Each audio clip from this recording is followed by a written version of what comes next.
Michiko and Hachin.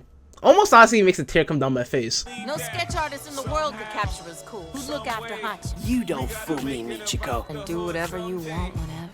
Nice to meet you. Michiko and Hachin was one of those shows way back when where you watched it, and you watched it as a younger man or younger woman, whatever the case is, and you're like, huh, that was a good show. And you time skip to like at least 10 to 15 years later, and you're like, huh, I remember nothing from the show. And that was my case. I remember literally zero from the show. I couldn't remember what the fuck was going on. I even made up an ending, or I thought what the ending was gonna be, and I was like, oh, this is not what it's gonna be at all. And honestly, I completely forgot about Michiko and Hachin, but this comment up here reminded me of that. Remember, your comments always matter in there. Like, comment, subscribe, it helps. But I really want to come up here and talk about how great it was, from all the characters, all the situation scenarios that they get put in. It feels like it has everything put into it, whether it be comedy, whether it be drama, whether it be romance. There's really a hodgepodge of greatness, if anything. And as always, I gotta start off with the story, right? So the story first starts off with Michiko. And Michiko seems to be escaping from a Guantanamo Bay level 10 security prison. Well, okay, it's just a regular prison. But anyway, she's still escaping from a prison though. And as the action's happening over there, we sort of hard cut to Hachin. And Hachin's just in the house, and we just get an extremely well done picture of her life up until this point, where it's basically she's been adopted by this family, and this family just treats her like shit. It treats her like literally the worst. Whether it be them just like putting a rope around her neck, them punching, hitting her, or blaming her for things she hasn't done, or make her do things that she would never want to do, especially as a child. Get off! Ugh, that dirty flea bag. Go get rid of this for me. Are you serious right now, bro? And just showing how corrupt these people are as a whole, as a family, as a core, right? And then we sort of then, after a while, just seeing how her life pans out, when they're sort of eating at the dinner and you find out that Michiko has escaped from this prison, a whole bike comes through the window and starts to talk to the whole family to figure out who is Hachin. But that's all I'll talk about for the story side of things. The thing I really want to talk about is just like I said before, this show paints a beautiful picture, especially with these two characters, Michiko and Hachin, where you see Michiko. You probably see it in this episode only for like 3 minutes, but you understand how Michiko is as a person just from those 3 minutes alone. One, you see that she's very persistent of wanting to escape from this prison and really extremely determined in doing it, right? For whatever reason it is at the point in time. Then you also see her that she shoots a gun out of the police officer's hand instead of killing the police officer himself, showing that she might not be as bad as people might think. Then showing that she can also be rude and have a bit of rough edges around her, when she calls the little kid Four Eyes, as well as her stance as how she looks at Hana. Then there's also just how disgusting this family is as a whole, whether it be the abuse that straight up Hana just endures from like all of them, whether it be psychologically with the mother, where she's like, oh, I want you to get rid of this cat, right? And then she's like, oh, I saw her go out with the cat and get rid of her herself. Or how the priest is basically just using the term, the clothes, the ideology of a priest, as well as the ideology of God himself, to be able to do all these nasty things, or be able to take accomplishments that necessarily he never did himself. Then it's just Hachin, right? Hachin, you just feel extremely bad for obviously all the events that's happening to her at this specific moment in time, and how she's like sort of forced into this foster care-esque situation where you have like a shitty family around you. But you also see the thing where Hachin is like, she gets pushed, and then she keeps getting pushed, and she keeps getting pushed and pushed and pushed and pushed. And at a certain point in time, you have to have an understanding of a person. If they get pushed too much to the edge, they're gonna fucking break. And when that person breaks, it's only all hell breaking loose at that point. And with Hana is no different. Once she gets pushed to that point, or that breaking point, whatever she wanted to do, whatever she wanted to say, however she's feeling at that specific time, she's gonna let it out. She's gonna let it loose and do whatever she wanted, or say whatever she wanted to say in that specific moment of time. And as the series goes on, that happens more and more times, and you just see her call out and just reach out and speak out more and more. Spoilers up ahead for this old ass anime, check it out. But in a more retrospective view of the whole series as a whole, I really love the relationship between these two. At first it feels like a relationship that's just like, oh, it's transactional, I just want to get you to your dad, and I just want to myself just see your dad one more time, or talk to him, as well as be with him again. But even as far as when we get midway through the series, they're already just mother and daughter. The way they treat each other, the way they love each other, the way they take care of each other, and just these two people going on that classic situation and journey of both of these people having to endure each other but end up loving each other by the end of things. What us really seeing how Michiko is as a person when we get into certain situations, and how much of a change Hachin really puts into her life, where at first she only just looks out for herself, doesn't really look out for anyone else. But with all the negatives I've said about her before, Hachin honestly amplifies all her positives, whether it be her loyalty that she's always had since day one, or even just her kindness that she shows out to not only herself and Hachin but to other people, and at times brutal honesty as well as caringness cares for others besides herself. And the same honestly just goes for Hachin too, because with Hachin, she learns from Michiko and sort of is a great foundation for her. She finally gets to have someone that cares for you, that loves you, wants to take care of you, a parent or guardian, someone that actually wants to put the time and effort to see you grow, to see you do your best, and actually praise you for whenever you have accomplishments in your life, which is something she never had. She never felt that with that family that just wanted to take her and use her for child support money, or her actual real mother, which just abandoned her and left her on a doorstep of someone else. And at first, with each other taking each other for granted, it turns into something that's very loving, kind, and beautiful by the end of things. And one of the things I really loved the most when it came to the show is just the parallels, just the comparity of like the situation with Michiko and Hachin, and just the parallels that they have from the people that they meet on their journey of trying to reach Hiroshi. But one of my favorite parallels is the one with Lulu as well as Pepe, right?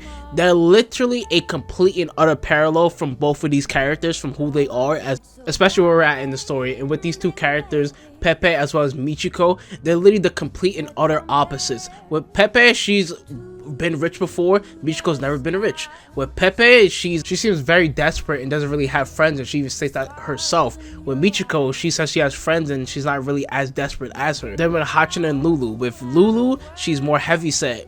Hachin isn't. She's really skinny. With Lulu, she likes to steal. She'll do anything to help each other out. She's a little bit more close-minded, Hachin, as well as she's not gonna steal, or she doesn't prefer not to steal. She always thinks of it as an extremely bad thing. But I just honestly love how in this show, it just basically shows you, once we see this episode, of how easily their fate can be like theirs, how they can easily fall into the trap of just like one getting captured, one going at the other, and just instantly dying for whatever the case may be. All four of them are climbing to the top to get to their goals, but they're all one misstep away from getting cut.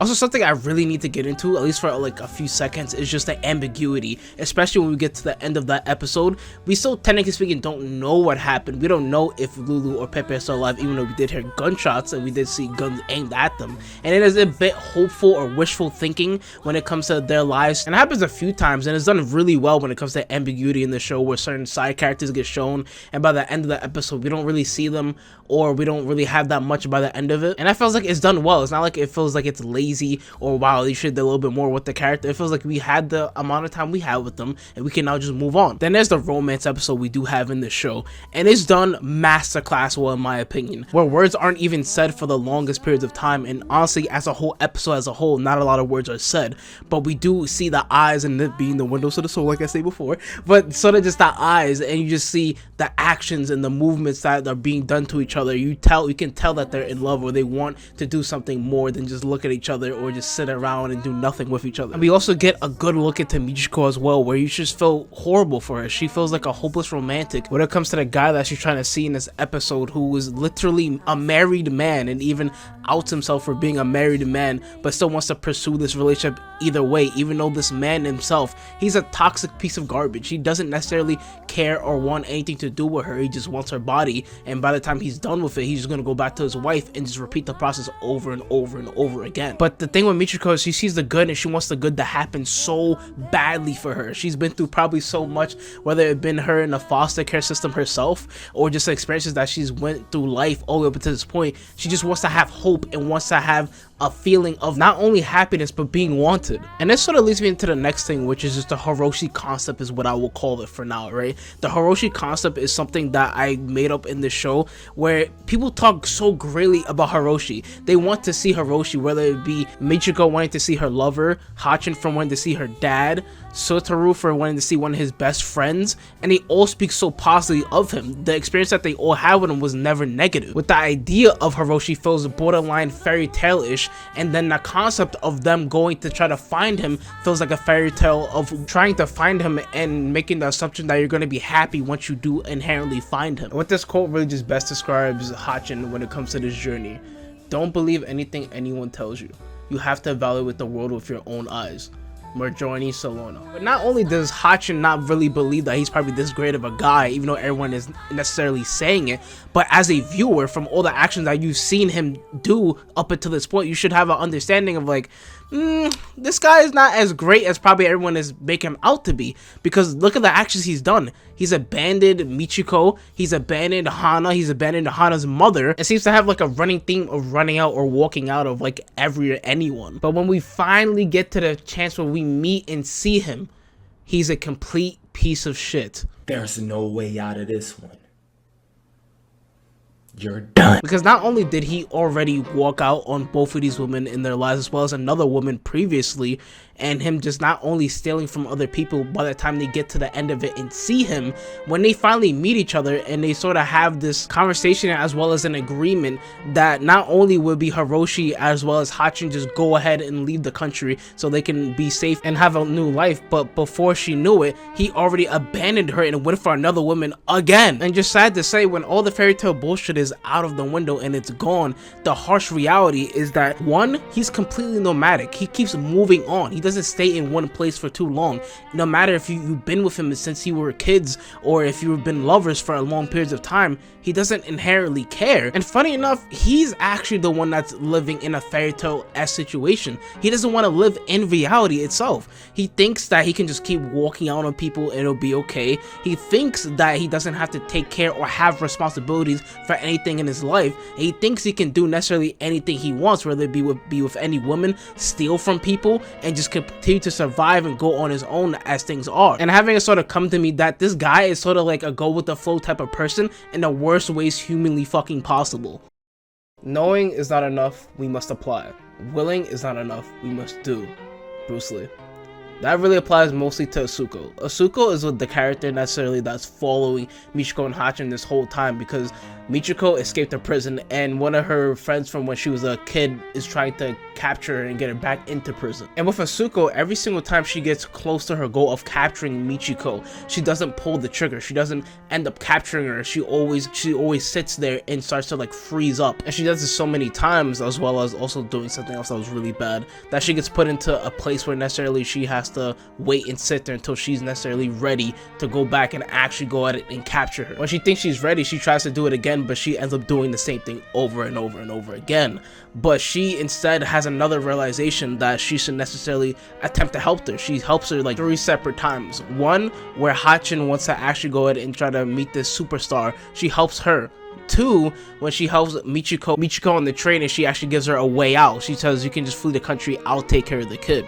And 3, with Michiko, she actually gives her a deal. She says, if you can give the kid away as well as you can help out Hiroshi, but you have to come to jail. I say all this to say, I feel bad for her. She feels conflicted. She feels like she goes through a human experience, the human experience of trying to do something, but it's a part of you that goes against it and wants to do something else. Someone that's completely torn and twisted in the not knowing of the unknown. Do I help Michiko and become a criminal and throw away everything I worked for? Or do I actually apprehend Michiko and end everything that we've had, our friendship when we were in the foster care system, or how she treated me when we were younger, hurting someone that she thinks is family to her? Then there's also someone I should talk about at least for a little bit, and it's Satoshi. Satoshi, I sort of as well feel bad for him a little bit. Not fully, because obviously he's a crime kingpin. He's probably done unimaginable, unspeakable, disgusting acts to get up to that point. But he does give me that feeling of like in a gangster movie or a Scarface movie where you see their rough beginnings and you see to the point that they got up to,